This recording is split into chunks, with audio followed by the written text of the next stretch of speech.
बिस्मिल्लाहिर्रहमानिर्रहीम अस्सलामु अलैकुम। एक्सरसाइज 2.4 इसका क्वेश्चन नंबर 1 है जी। Examine the nature of roots of the following quadratic equations. यानी हमें कुछ इक्वेशंस दी हुई हैं, ठीक है, उनके रूट्स की नेचर बतानी है कि रूट कैसे होंगे। स्टूडेंट इसके लिए जो है ना, ये मैंने 4 पॉइंट लिखे हैं, आपकी जो बुक है उस पर भी पॉइंट्स दिए हुए हैं, तो इससे हमें पता चलेगा कि ये रूट कैसे हैं। क्योंकि हमारे पास एक फार्मूला होता है, x is equal to minus b plus minus b square minus 4ac under root divide by 2a। ठीक है, इसे क्वाड्रेटिक फार्मूला कहते हैं। तो इसके अंदर ये जो वैल्यू दी हुई है ना, इस तरह ये जो ये वाला पोर्शन है ये, ठीक है, अगर मैं इसको अलग से लिखूं बी स्क्वेयर माइनस 4ac, ठीक है, इसे कहते हैं डिस्क्रिमिनेंट। क्या कहते हैं जी? डिस्क्रिमिनेंट। क्या कहते हैं जी? डिस्क्रिमिनेंट। डिस्क्रिमिनेंट, ओके जी, यानी फर्क कुनिंदा। उर्दू में अगर कहें तो फर्क कुनिंदा। यानी जो आंसर इस फॉर्मूले को हल करके जो आंसर आएगा, उसमें किस किस्म के आंसर आएंगे वो इस पे डिपेंड करते हैं, ठीक है। तभी तो इसको फर्क कुनिंदा यानी कहा जा रहा है कि आपके आंसर में क्या क्या फर्क डिफरेंस होगा। तो इस डिस्क्रिमिनेंट के लिए 4 पॉइंट्स हैं, यानी फर्क कुनिंदा के लिए। ये देखें, अगर तो हम इसको जब हल करें, इसका आंसर 0 से बड़ा आ जाए एंड परफेक्ट स्क्वायर यानी मुकम्मल मुरब्बा हो, जैसे कि 49, ठीक है, 16 0 से बड़े हैं लेकिन परफेक्ट स्क्वायर हैं, यानी इनके स्क्वायर रूट करें तो वो सॉल्व हो जाते हैं, ठीक है। तो फिर क्या होगा? Then roots rational, real and unequal, ठीक है। तो इनके जो रूट्स यानी जो आंसर आएंगे वो क्या होंगे? एक तो रैशनल होंगे यानी नातक अदद होंगे, रियल हकीकी अदद होंगे, अनइक्वल यानी अलग अलग जवाब आएंगे। यानी 2 आंसर आते हैं ना इसको फार्मूले को हल करने से, तो आंसर अलग अलग होंगे, ओके। तो दूसरे पॉइंट में क्या है? अगर इसका आंसर 0 से बड़ा है लेकिन नॉट अ परफेक्ट स्क्वायर, जैसे कि मैं 15 कह देता हूं, 0 से बड़ा है लेकिन इसका रूट करें तो वो पॉइंट में आ जाएगा, यानी एग्जैक्ट रूट सॉल्व नहीं होता, तो परफेक्ट स्क्वायर नहीं है। जैसे 3 है या 17 कर लें, कुछ भी और जो परफेक्ट स्क्वायर ना हो, ठीक है, यानी सॉल्व करने से 0 से बड़ा तो आ रहा है लेकिन perfect square not a perfect square, ठीक है। देन रूट्स क्या होंगे? इरेशनल, बाकी रियल भी होंगे और अनइक्वल भी होंगे, ठीक है। ये दोनों सेम ही है, लेकिन जहां पहले रैशनल आ रहे थे ना, अब वो इरेशनल आ जाएंगे, ठीक हो गया जी। तो तीसरा क्या है जी? तीसरे पॉइंट में कि अगर इसको सॉल्व करने से यानी फर्क कुनिंदा को, डिस्क्रिमिनेंट को सॉल्व करने से आंसर आ ही 0 जाता है, यानी 0 के इक्वल, यानी इसको सॉल्व किया तो आंसर 0 आ गया, तो फिर रूट्स क्या होंगे जी? रूट्स फिर आपके रियल होंगे और इक्वल होंगे, यानी दोनों जवाब ही सेम आएंगे, ओके हो गया। उसके अलावा फोर्थ इसकी कंडीशन ये है कि अगर आपने इसको सॉल्व किया लेकिन लेस देन 0 आ गया, यानी आंसर आपके माइनस में आ रहा है, -3, -5, ठीक है, कोई भी माइनस में वैल्यू आ रही है, तो फिर आपके रूट्स कैसे होंगे जी? इमेजिनरी होंगे, कंप्लेक्स नंबर में चले जाएंगे, ओके। तो ये 4 कंडीशंस हैं। हमने क्या करना है, जो हमें इक्वेशन दी होंगी उसका हमने ये पूरा फार्मूला नहीं करना, बल्कि ये जस्ट डिस्क्रिमिनेंट जो है, फर्क कुनिंदा, इसको सॉल्व करना है, और उनके जो आंसर आएंगे हमने इन पॉइंट्स के पॉइंट ऑफ व्यू से उनकी डिस्कशन करनी है, यानी वो किस किस्म के रूट्स हैं, ओके हो गया जी। तो पहला पार्ट मैंने लिखा हुआ है, चलिए इसको सॉल्व करते हैं जी। सोल्यूशन इसका बड़ा आसान सा है। तो सबसे पहले मैं इसमें से ना ए बी सी को अलग कर देता हूं ताकि हमें वैल्यूज पुट करनी है। तो ए हमारा क्या है जी? 3, यानी एक्स स्क्वायर के साथ जो कोएफिशिएंट होता है। इस तरह बी हमारा एक्स के साथ वाला कोएफिशिएंट -9 है, और सी हमारे पास जो ये कांस्टेंट वैल्यू होती है -2 है, ओके हो गया। तो यहाँ पे डिस्क्रिमिनेंट को लगाते हैं जी, बी स्क्वेयर -4ac, ठीक है। तो इसमें वैल्यूज को पुट करें, बी हमारे पास है -9, इसका स्क्वायर कर लें, -4, ए हमारे पास 3 है और सी हमारे पास -2 है। तो सॉल्व करने से ये 9 का स्क्वायर करें तो ये तो 81 आ जाएगा प्लस में, माइनस माइनस प्लस, तो 4 को 3 से मल्टीप्लाई करें 12, 12 को 2 से करेंगे तो 24 आ जाएगा। इसको प्लस करें तो हमारे पास ये क्या आ रहा है जी? ये हमारे पास आ रहा है 105, ठीक है जी। अब ये जो आंसर आ चुका है, अगर इसको देखें तो ये 0 से बड़ा है, यानी ग्रेटर देन 0 है। तो क्या ये परफेक्ट स्क्वायर भी है? तो इसका रूट करने से हमें पता चल जाएगा। तो इसका रूट करें तो वो पॉइंट में आता है, इसका मतलब ये परफेक्ट स्क्वायर नहीं है। तो दूसरा ये ऑप्शन बनेगा, यानी 0 से बड़ा तो है लेकिन नॉट अ परफेक्ट स्क्वायर। तो सो रूट्स इसके क्या होंगे? यानी मैं ऐसे लिख सकता हूँ, चाहे तो आप लिख सकते हैं B square -4ac greater then 0, यानी ये दूसरे वाला पूरा पॉइंट लिख सकते हैं, ठीक है। And not a perfect square, and not perfect square, then roots are irrational, ठीक हो गया, रियल, अनइक्वल, ठीक हो गया जी। तो इस तरह से आपने नीचे इसको पॉइंट लिखना है और उर्दू में इस तरह लिखेंगे कि अगर ये फ़र्क कुनिंदा जो है वो ज़ीरो से बड़ा है और मुकम्मल मुरब्बा नहीं है तो रूट्स आपके क्या होंगे, गैर नातक, हकीकी और गैर बराबर, ठीक है जी। नेक्स्ट इसका सेकंड पार्ट है जी, इसको सॉल्व करते हैं। तो यहाँ पे डिस्क्रिमिनेंट लगाते हैं, बी स्क्वेयर माइनस 4ac। तो बी हमारे पास इसमें क्या है 6, ए हमारे पास 1 और सी हमारे पास 9 है। तो 6 का स्क्वायर माइनस 4, ए है जी 1 क्योंकि एक्स के साथ जो होता है वो ये होता है, और सी हमारे पास ये है जी बगैर एक्स वाला कांस्टेंट यानी 9। तो 6 का स्क्वायर क्या आता है 36, और इनको मल्टीप्लाई करें तो 9 को 4 से मल्टीप्लाई करें तो ये माइनस 36 आ जाएगा। तो सॉल्व करने से ये हमारे पास जीरो आ रहा है। तो डिस्क्रिमिनेंट जो है ये किसकी इक्वल आ गया, जीरो की इक्वल, यानी b square minus 4ac is equal to zero. तो फिर ये हमारा तीसरा पॉइंट बनता है। तो इसमें रूट्स क्या हो गए, then roots are real and equal, यानी इसके जो आंसर आएंगे वो एक तो हकीकी होंगे और बराबर आएंगे जो आप, ठीक है जी। तो ये आपने स्टेटमेंट मुकम्मल यहाँ पे लिखनी है या आपने वर्ड्स में भी लिख सकते हैं। तो मैं यहाँ से ही आपको ये क्योंकि लिखी है तो मैं इधर दिखा रहा हूँ कि ये इसके इक्वल आएगा। पार्ट नंबर 3 है जी, इसमें भी डिस्क्रिमिनेंट लगाते हैं, यानी बी स्क्वेयर माइनस 4ac। तो बी हमारे पास 4 है, 4 का स्क्वेयर माइनस 4, ए हमारे पास क्या है जी 2 और सी आ रहा है जी 5। सॉल्व करें इसको तो ये 16 आ जाएगा। इनको तीनों को मल्टीप्लाई करें, 5 2 टाइम 10 होता है, 10 को 4 से मल्टीप्लाई करेंगे तो 40 आ जाएगा, माइनस 40। तो इसका सोल्यूशन क्या बनेगा, यानी 40 में से 16 को निकाल दें तो माइनस में आंसर आ रहा है क्योंकि बड़ी वैल्यू माइनस की है, 24 आ जाएगा। तो अब माइनस आ गया ना, तो ये फोर्थ कंडीशन जो है, यानी बी स्क्वेयर, डिस्क्रिमिनेंट क्या है B square minus 4ac less than zero आ रहा है, ठीक है, यानी जीरो से छोटा माइनस में, देन रूट्स आर इमेजिनरी यानी कि कंप्लेक्स नंबर होंगे। ओके, तो ये आपने स्टेटमेंट दोबारा बता रहा हूं नीचे लिखनी है। नेक्स्ट इसमें पार्ट नंबर 4 है जी। तो डिस्क्रिमिनेंट लगाएं, बी स्क्वेयर माइनस 4ac। तो इसमें बी हमारे पास माइनस 6, इसका स्क्वायर करें माइनस 4, ए है जी 7 और सी हमारे पास है माइनस 1।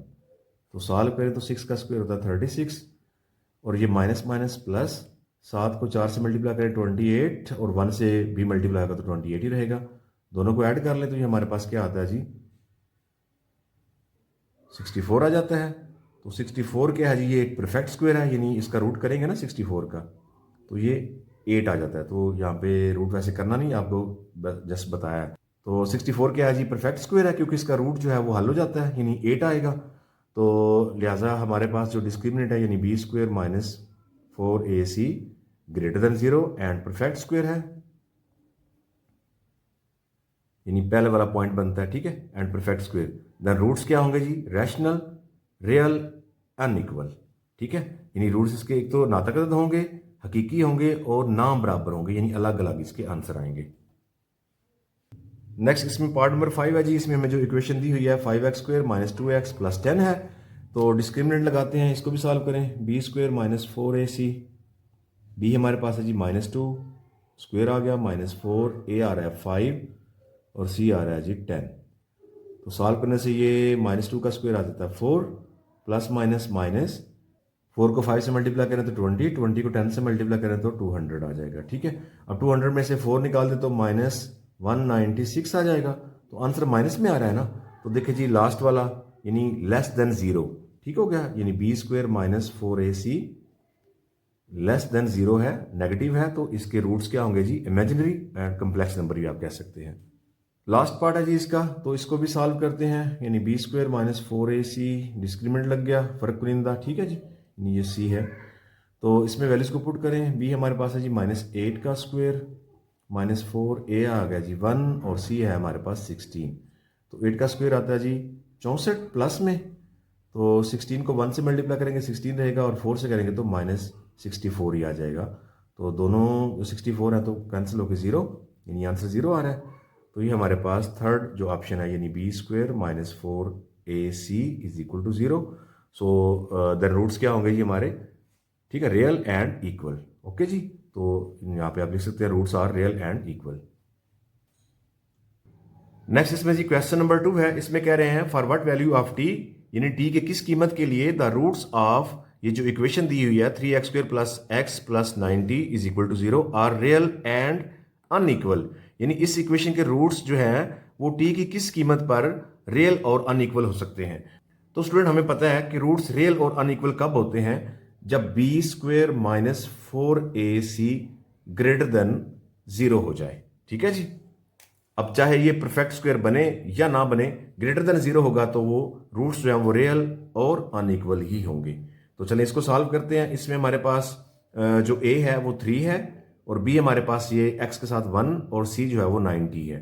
तो यहाँ पे रखते हैं जी, क्योंकि b हमारे पास 1 आ रहा है, 1 का स्क्वायर माइनस 4, a क्या है जी 3 और c क्या है वो है 90 ग्रेटर देन 0। ओके, अब इसको सॉल्व करें तो हमारे पास ये क्या आएगा, 1 का स्क्वायर तो 1 ही रहेगा। अब इन तीनों को मल्टीप्लाई करें, यानी ये हमारे पास 4 को 3 से मल्टीप्लाई करें तो ये 12 आएगा, 12 को 9 से मल्टीप्लाई करें तो ये क्या आ जाएगा, माइनस 180 ग्रेटर देन 0। अब नेक्स्ट हम ये जो 1 है इसको इस तरफ ले आते हैं तो पीछे हमारे पास क्या बचेगा, माइनस 108t ग्रेटर देन, इस तरफ आके ये -1 हो जाएगा। अब देखिए t की जो वैल्यू है वो माइनस में आ चुकी है, तो इनइक्वलिटी में जब भी हमें जो वेरिएबल फाइंड करना है उसकी वैल्यू माइनस में आए तो दोनों तरफ -1 को मल्टीप्लाई करना होता है। ठीक हो गया, तो इधर भी मल्टीप्लाई करते हैं, -1 ऑलरेडी है, फिर -1 से मल्टीप्लाई करें, मल्टीप्लाई करने से ये क्या हो जाएगा, प्लस हो जाएगा 108t और ये माइनस माइनस प्लस 1 आ जाएगा और उसके बाद इस साइन को हमने कर देना होता है चेंज। अब क्यों करना होता है, दोबारा से समझा रहा हूं कि -2 अगर लेस देन है 3 से तो -1 को मल्टीप्लाई करें जरा, इधर भी -2 से भी और 3 से भी -1 को मल्टीप्लाई करें तो माइनस माइनस प्लस 2 हो जाएगा। अब ये -3 आ जाएगा, तो जो पहले छोटा था अब ये बड़ा हो चुका है, यानी ग्रेटर देन हो जाएगा।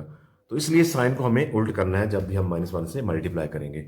इसके बाद ये 108 को इस तरफ डिवाइड कर दें तो t लेस देन 1/108, तो t की ये वैल्यू है जी जिस पर जो रूट्स हैं वो रियल और अनइक्वल आएंगे, यानी कि 1/100 से लेस देन रहेंगे।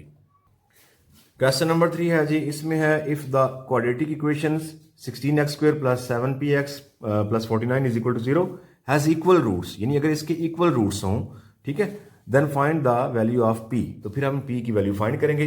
तो स्टूडेंट हमें पता है इक्वल रूट्स कब होते हैं, जब डिस्क्रिमिनेंट यानी b² minus 4ac is equal to 0 आ जाए तभी इक्वल रूट्स आते हैं ना।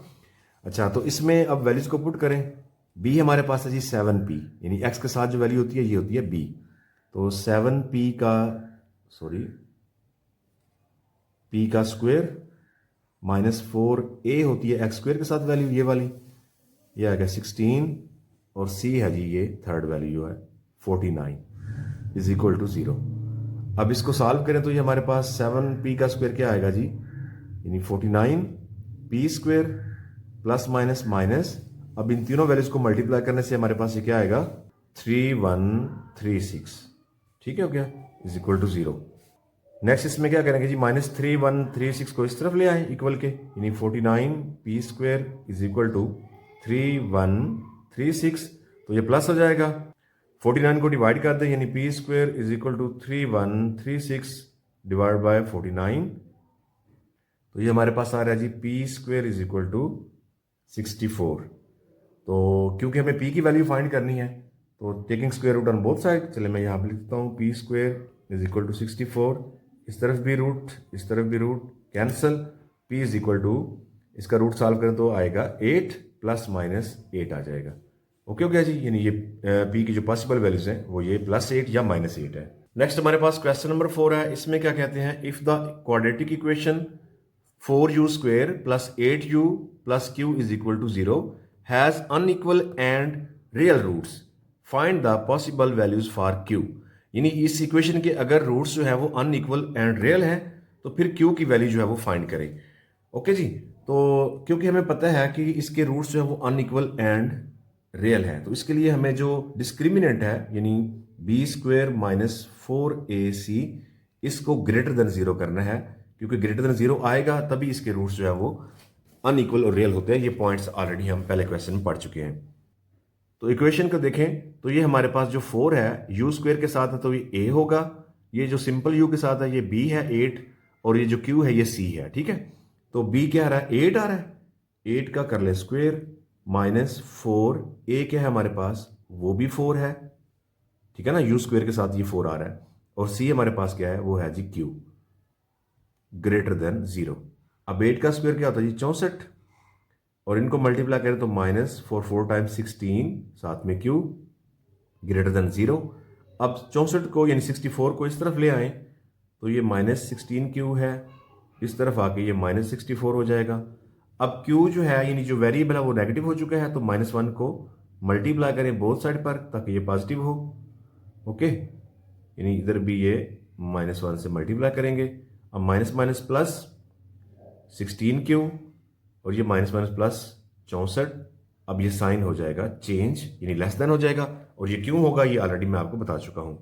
तो 16 को इस तरफ डिवाइड कर लेते हैं, क्यूब बच गया हमारे पास 64 डिवाइड बाय 16। डिवाइड करने से हमारे पास ये क्या आएगा 4 टाइम, तो क्यूब लेस देन 4। तो ये जी वैल्यू है जिस पर जो रूट्स हैं वो क्या रहेंगे unequal and real, okay. Question number 5 है जी, इसमें क्या कह रहे हैं find the value for m if the quadratic equation mx² minus 8x plus 1 is equal to 0 has real and equal roots। तो इसमें भी इक्वल रूट्स की बात हो रही है। तो चले मैं एक दफ़ा ना इक्वेशन यहाँ पर लिखता हूँ mx² minus 8x plus 1 is equal to 0। तो डिस्क्रिमिनेंट लगाते हैं जी b² माइनस 4ac। अब क्योंकि इक्वल रूट्स की बात हो रही है तो इज इक्वल टू 0 कर लेते हैं हम इसे। तो b देखें हमारे पास -8 है, इसका स्क्वायर कर लें -4, a में क्या आ रहा है जी m और c में क्या है 1 इज इक्वल टू 0। तो 8 का स्क्वायर क्या आएगा 64। तो इनको मल्टीप्लाई करें तो ये हमारे पास -4m आ जाएगा इज इक्वल टू 0। 64 को इस तरफ ले आए -4m इज इक्वल टू -64, दोनों तरफ माइनस कैंसल, 4 को डिवाइड कर दें यानी m is equal to 64 divide by 4। तो 4 इस पे कैंसिल होके 16 आ जाएगा, m इज इक्वल टू 16। तो ये आ रहा है जी m की वैल्यू, ओके हो गया जी।